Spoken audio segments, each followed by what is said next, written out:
আসসালামু আলাইকুম। মাসুদ রহমান সুমন, সভাপতি স্থানীয় ইউনিয়ন।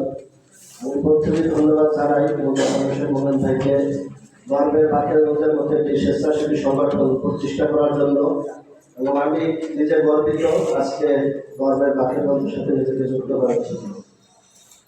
আসলে ফরিদপুর এবং দুর্গাবাসা দুইটি ইউনিয়ন বাকেরগঞ্জের অন্তর্ভুক্ত হওয়া আমি মনে করি এটা আলাদা একটা দিক। কারখানা নদীর মাধ্যমে আমরা দুইটা জেলা মানে ইউনিয়ন সম্পূর্ণ আলাদা। আমাদের বাড়ি থেকে যদি বের হয়ে বাংলাদেশের যে প্রান্তে যায়, আমাদের সেই দুর্ভাগা কারখানা নদী পার হয়ে আসতে হয়। কারখানা নদী এখানে এমন একটি সিন্ডিকেট যেখানে এসে আমাদের অনেক সময় ঘন্টার পর ঘন্টা বসে দেখতে হয়। সেখানে নাই কোনো মানবতা, সেখানে নাই কোনো আপোষ।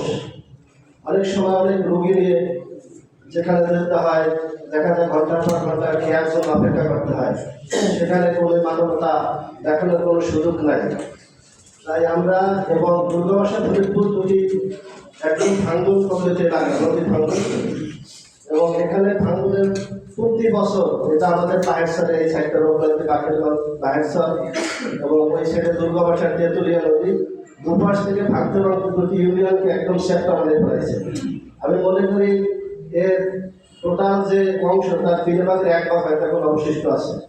তাই আমি বলবো আমাদের সেই সভাপতি সাহেবকে দিনে কাজ করার জন্য, সাথে আমাদের প্রযুক্ত রাখার জন্য, এবং আমাদের কারখানা নদীতে ব্রিজ না হলেও অন্তত ফেরির ব্যবস্থা করা হয়, এবং এখানে যে খেয়াঘাটের যে সিন্ডিকেট এটা যেন ভাঙ্গা হয়, এবং আমরা যখন নদী পার হয় বাংলাদেশের যে কোনো প্রান্তে যে কোনো সময় যেতে পারি সে ব্যবস্থা করার জন্য আমি সভাপতি হিসেবে দৃষ্টি আকর্ষণ করছি। আসসালামু আলাইকুম।